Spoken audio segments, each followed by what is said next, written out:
Hey everybody, it's Randy Ray at The Literate Texan here at Driftwood Ranch. And this morning I was on a live stream from MJ over at Reading This Life. It was her BookTube support group video, which I believe she does every Saturday, but I could be mistaken about that.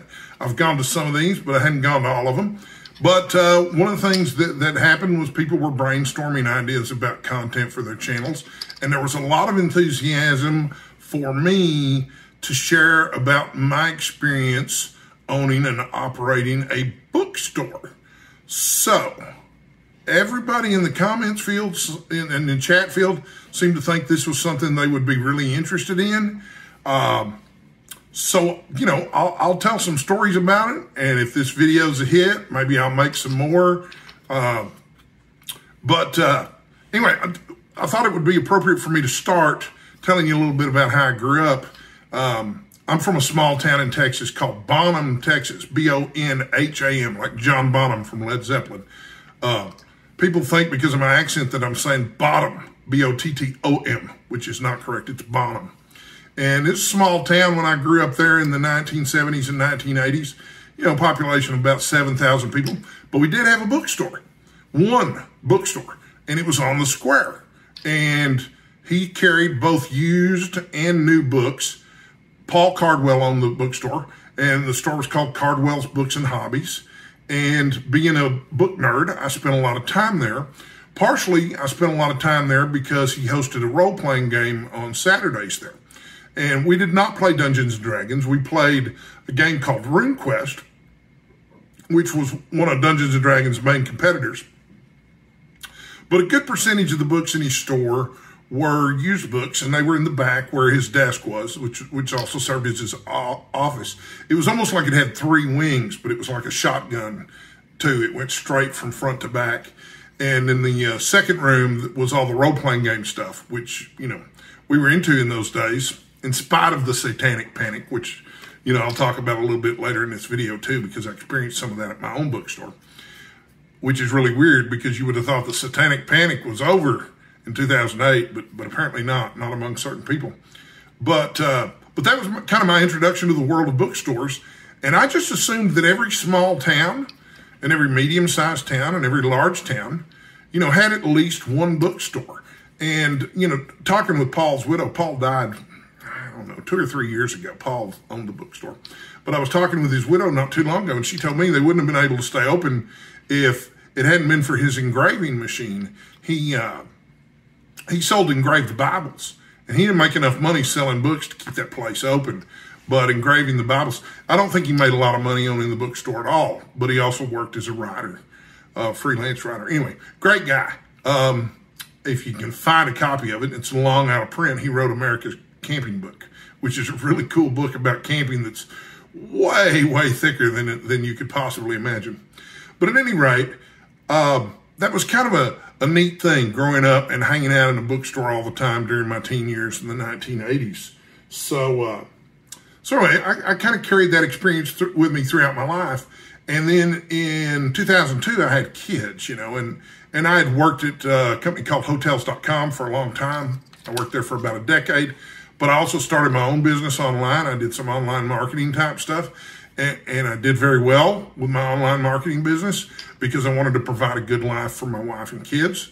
So I built up an online marketing business and sold it for, well, let's just call it a significant amount of money. It was a lot of money. It was enough money that I could afford to own a bookstore. Let me put it that way. So, and I didn't do this net 30 billing kind of thing or anything. I just bought all the stock that I sold in my bookstore from Ingram. But I started thinking about it because after I sold my business, I got a little bored because I was working out of an office from my house. The wife was already starting to get tired of my drunken antics because I'm an alcoholic. And so I was often drunk or hungover. Okay, I was always drunk or hungover. That was one of my two states of being at the time. But I got to thinking about, you know, wouldn't it be nice to have an office outside the home? I've certainly made enough money and I'm going to launch this new business, and it's going to be extremely successful too because I'm a business genius. Turns out I wasn't a business genius. I was in the right place at the right time. But I did make some smart moves, but I'm no Warren Buffett. But I saw, and I don't remember how I came across this, But I saw that there was a bookstore in California called Dark Delicacies. It's owned by a guy named Del Howison. And of course, I'm a fan of horror movies and a fan of horror books. And Dark Delicacies is an all horror bookstore, the only all horror bookstore in the United States, as far as I know. And I thought, well, Stephen King is the biggest selling author in the country, maybe the world, I don't know. So there must be a big market for horror. And, you know, I could rent a place in downtown Wiley, Texas, which is another small town here in Texas, way too small to support a bookstore. But I thought, well, maybe this is the way to go. Maybe I should open a bookstore. And even if I only break even, I've got an office to go to every day. So I'm out of the house. I'm not underfoot, not driving the wife crazy. And it'll give me something to do. And if it breaks even, I've basically got free office space. But I have to admit, you know, I owned the bookstore for 3 or 4 years. I'm not exactly sure about the dates, but I'm pretty sure we opened in 2008. But we never broke even. I never even had enough sales to cover the rent, much less make enough profit to cover the rent. And there was also an electric bill and a phone bill and an internet bill and all the rest. And my new business was doing well enough to support that for a while. When the new business started to go south, I held on to all the employees thinking, well, this is going to turn around. And I paid for everything out of the money that I had saved, which turned out to be a big mistake because you can run through savings pretty quickly when you've got 15 employees in a bookstore that's not making any money. But anyway, the idea for an all-horror bookstore came from Dark Delicacies. The big difference was that Dark Delicacies is located just outside of Los Angeles. It's located in Burbank, California. My bookstore was located in Wiley, Texas. And, you know, like I say, even a general bookstore, probably not enough customers in Wiley, Texas to make that worthwhile. And I thought, well, I'll sell books online and it'll become kind of a tourist trap and people will make a trek to come see it, which was partially true. I did have people who drove over 100 miles just to come see Erie Books, which was the name of my bookstore. But yeah, as a business, no, it wasn't such a good deal. It was a mistake. But in terms of a life experience, it was really cool. And I did visit Dark Delicacies, and I did visit with Del Howison, the owner there. Of course, this was after it was far too late to save my own business. But one of the things that he explained to me was that, you know, the way to be a success in the bookstore business was to devote a significant amount of your floor space to products other than books, because the markup on books is really low. And other products have a really high markup. The most profitable item in my bookstore, for example, was T-shirts. I could buy T-shirts for next to nothing, and they would just fly off the hangers, you know. I also had a section for horror movies on DVD. I don't think I ever sold one of them, which really surprised me. I thought people who were coming in there, you know, for horror books were certainly going to be interested in horror movies, but not at all. And it was weird, too, because I had a big screen TV in there and a DVD player and usually some type of, you know, PG-13 horror movie going on at the time. You know, we didn't have any blood and guts showing on the screen during the day when our customers were coming in, you know, because you never knew who was going to pop in or what kids they were going to have with them or anything like that. So, but yeah, so in 2008, I rented a space in downtown. I started ordering new books from Ingram, which is the main distributor, wholesaler for bookstores in the United States. Or at least it used to be. I don't know. It probably still is. But the way Ingram works for 90% of their books is that you get a 40% discount off the cover price. So that's your profit. So if you're selling a $10 book that you bought on Ingram, you're going to pay $6 for it, and you're going to get $4 profit. The problem is Amazon had everything on sale for 30% off in those days. So a lot of times I would match Amazon's price, so I'd make $1 off selling a $10 book. It makes it real hard to make a profit when you're doing that. Also, that was right around the time they launched the Kindle ebook reader, and so ebook readers were becoming big. So a lot of people didn't buy physical books as much then, certainly not new ones. The used stock that I had for the bookstore, I had bought from another used bookstore that had opened up in Bonham, Texas, that had gone out of business. And he was selling his entire stock. My dad, at the time, still lived in Bonham, Texas. And I asked him to go down there and pick up all those books, because I called the owner, and I don't remember what I offered him, $0.25 a book, 50 cents a book, something like that, for everything in his horror section, because he did have a used horror section. But then, you know, I wasn't really in it to make a lot of money, that's always the wrong reason to open a business, by the way. If you're not in it to make money, you should do something else. The whole point of a business is to make money. But anyway, the day I was opening, you know, I thought, when I was growing up, okay, in the 1980s, used bookstore business was real simple, okay? You sold the books for half the cover price, and you bought the books from the customers for $1/4 of the cover price, half of what you're going to sell it for. And that's just how it was. But, you know, on my first day open, I had a bunch of buddies in there, and some of them pointed out to me that some of the books in the horror section were actually fairly valuable, and wanted to know, are you really going to sell this book for me with a cover price of $2.95 for $1.50? Because I know it's worth way more than that. And I'm like, yeah, no problem. You know, we're friends. Go ahead and buy it. So what happened was my used section got pretty picked over pretty quickly. So the only books that I had left in the used book section were worthless.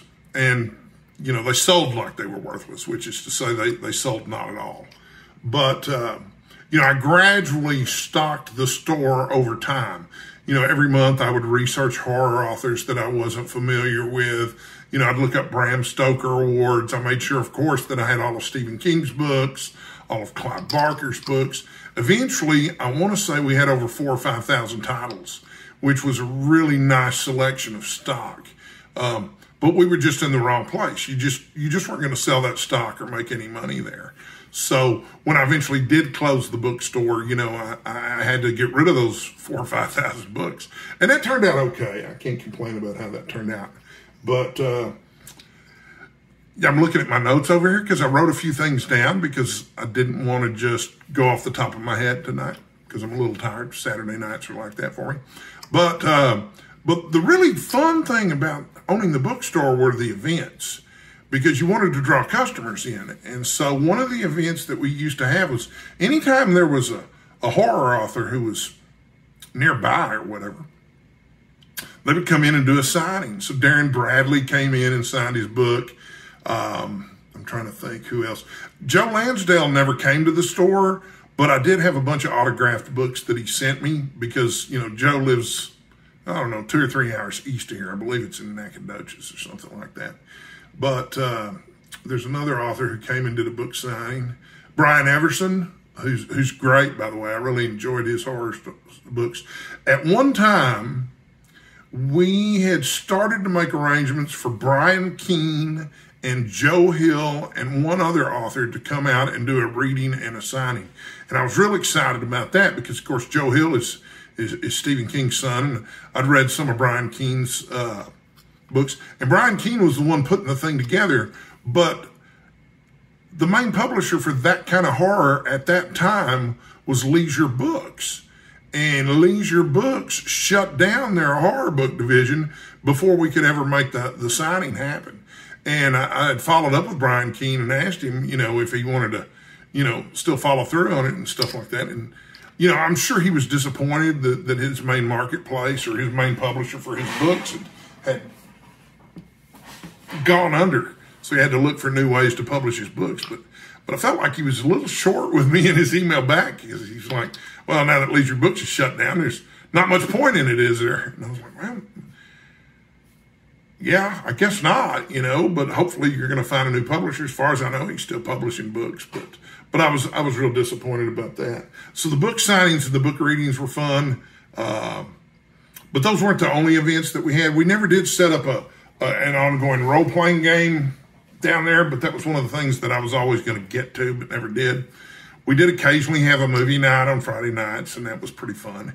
Never had much attendance for that sort of thing. We did sell games, and games sold pretty well, and the markup on the board games was pretty high. We sold Arkham Horror and that sort of thing, and I was always real excited anytime we sold a game down there. But one of my favorite events was, there were two of my favorite events. One was Halloween, and in downtown Wiley, you don't really have a square. You just have 2 blocks in downtown. It's just a street. It's called a Ballard. and I was on the other end of Ballard. The frou-frou end of Ballard was the north end. I was on the south end. And I was next to the donut shop at the bank, and there was a hot rod racing place right next to me, which was a really cool business, by the way, because you could go in and pay a certain amount of money, and they had this big track set up in there. Their space was about twice as big as mine, and you could race these hot rods on this track. It was so cool. I mean, they were miniature hot rods, like they weren't huge, but anyway, it was a really cool business. The owner was really cool, and I learned something from him too. You know, when I first opened my bookstore, you know, the first thing I did was try to figure out what I had to do about a sign. Okay, because they have these sign laws in place. And so I went to the website, looked at the information, couldn't figure it out. So you have to get a permit signed anyway. So I went ahead and took the permit down there with me, along with an example of what my sign was going to look like. And the guy in charge of, you know, allowing the signs and signing off on all the permits told me, he said, oh, no, that's way too big. And I said, well, how is it too big? It says this right here. And so he explained his math to me. And so I come up with a sign that was, you know, the size that he said. It was tiny. You couldn't see it from the street. And all of the other businesses on Ballard had these huge signs that you could easily see from the street. And I remember asking him, I said, well, how come none of the other businesses down there have to abide by the sign ordinance? He said, we're not going to talk about the other businesses down there. We're going to talk about whether or not you're in compliance. Whatever. So anyway, I used the sign, and it was tiny, and nobody could see it from the road. But the guy next door to me, who owned the hot rod business, he never got a sign permit. He just put his sign up. They never cited him or anything. And that's what he told me. He said, next time, just put the sign up, man. Don't pay any attention to him. So that's how it was. But anyway, the downtown, and I loved living in Wiley, Texas, by the way. It was a great little town to live in, and I wouldn't mind living there again. But they had an event every Halloween called Boo on Ballard, which, you know, a Halloween event is an event that my store was practically custom made for.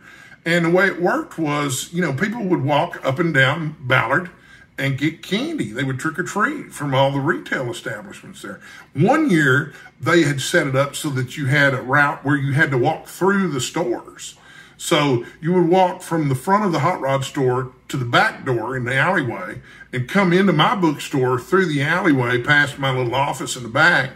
And it just snaked around like that for the whole event. But that was always huge. We always had hundreds of people in the store. Never sold anything. Gave away a lot of candy. Nobody ever bought any books from me during that event. So, I mean, people knew we were there. It was not a secret that Erie Books was the only all-horror bookstore in Texas, and that it was in Wiley, Texas.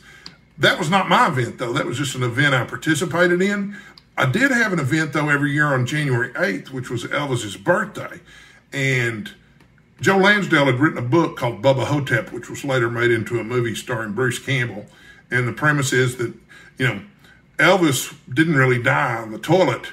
It was an Elvis impersonator that he had swapped identities with temporarily so he could get out there and live life. And he couldn't swap identities back after the impersonator had died, so he lived out the rest of his life as an Elvis impersonator, and now he's in a nursing home where all the elderly people are the prey of some kind of Egyptian mummy. But anyway, great little story, really weird and creepy in its own way. But one of my regulars at the bookstore who used to come in and visit me all the time was an Elvis impersonator named Johnny Hara, and he was one of the first of the Elvis tribute artists, and we became friends. He'd played a couple of Christmas parties at my house. And he was really cool. And I've never heard an Elvis tribute artist who sounded more like Elvis in my life. And he was a really sweet guy too. And he'd made a lot of money doing Elvis out in Vegas. But according to him, he spent it all on women and drugs. But I think that was just a line. I don't know. But yeah. And so anyway, we'd have him perform every year. But what was cool about it was when he would come into the store and perform, there would be 3 or 4 other Elvis tribute artists who came into the store too, because they wanted to see Johnny Hara because he was such a legend. So every year on January 8th, I would give away signed copies of Bubba Hotep, and Johnny Hara, the in my opinion greatest Elvis tribute artist of all time, would perform, and we would have other Elvis tribute artists there in the audience. It was a really cool experience. It was one of my favorite things down there. We also had a monthly book club, which I think is customary at most bookstores, and we would usually do that. I don't remember what night of the week it was, but I know that we did it on the same night of the week that they had karaoke at the bar in Saxe that I used to hang out at, the ranch house. So, of course, I kept a fully stocked bar. If you like whiskey, it was fully stocked anyway, in my office. And we would have our book club meeting, and we would have dinner. Usually we would order pizza and salad. People would drive from far away to come out there for book club night. And then afterwards, we would all go sing karaoke at the ranch house. And that was always a great experience. We read a lot of different books. We read a lot of cool books. I know The Road was a big hit by Cormac McCarthy. Replay by Ken Grimwood was on our list.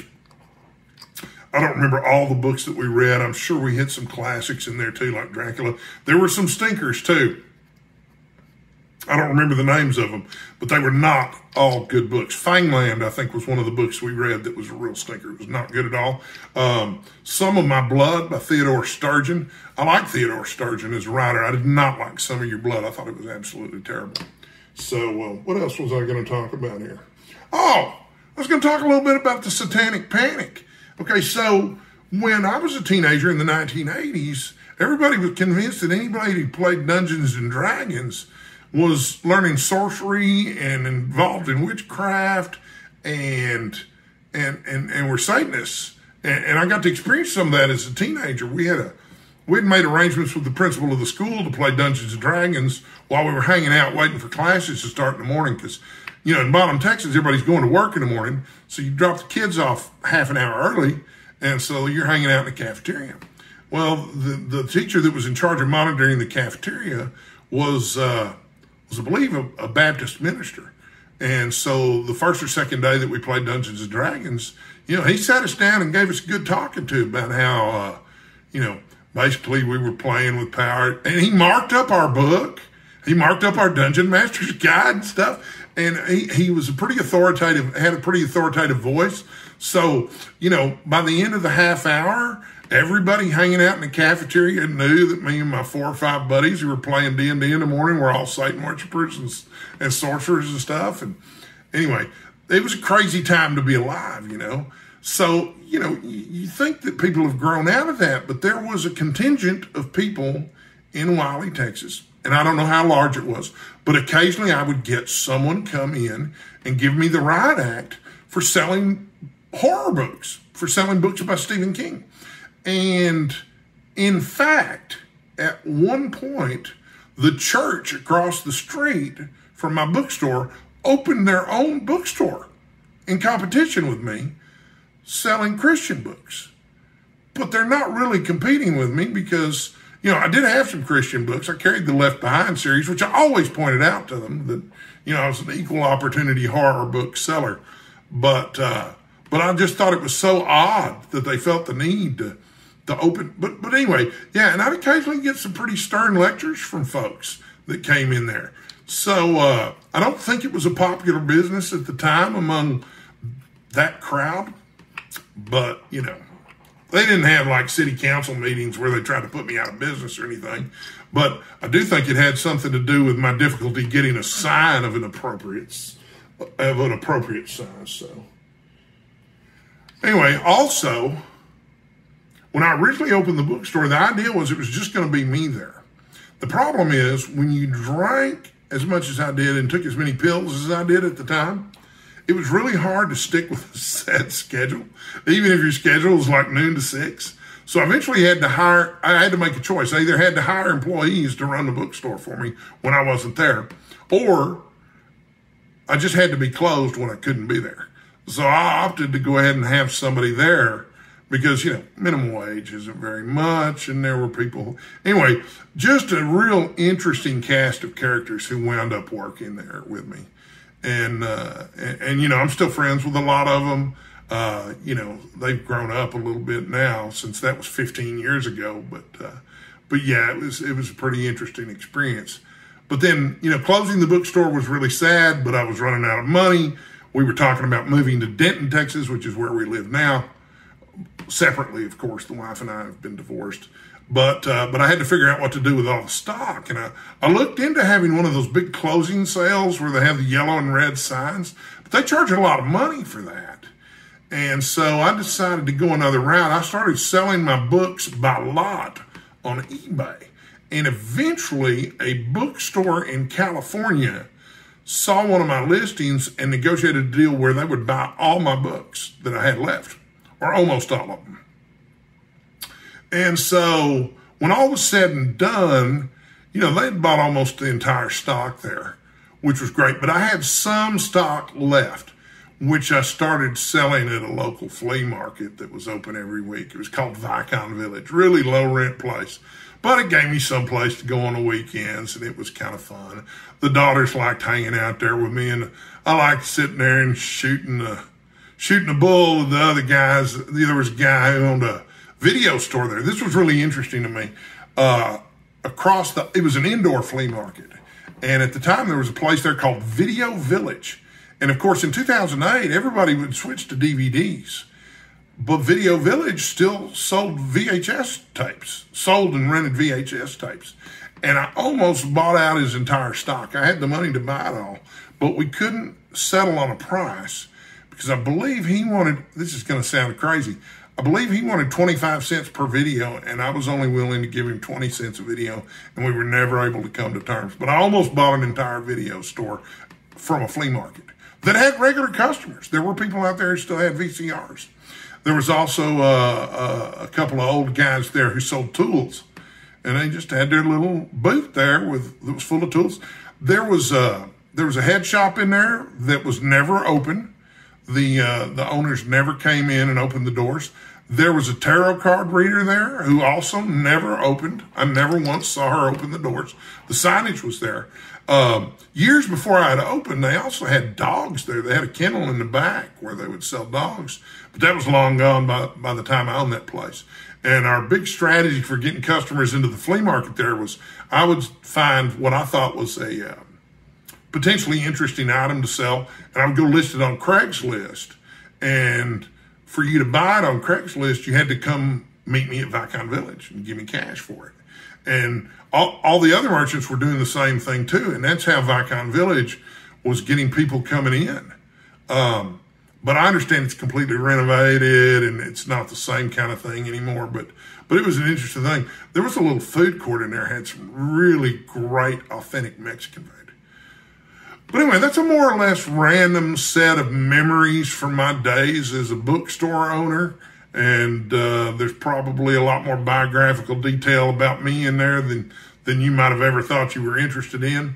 But I hope this scratches the itch for a little while. I don't know that I have a whole lot else to share about my days owning a bookstore.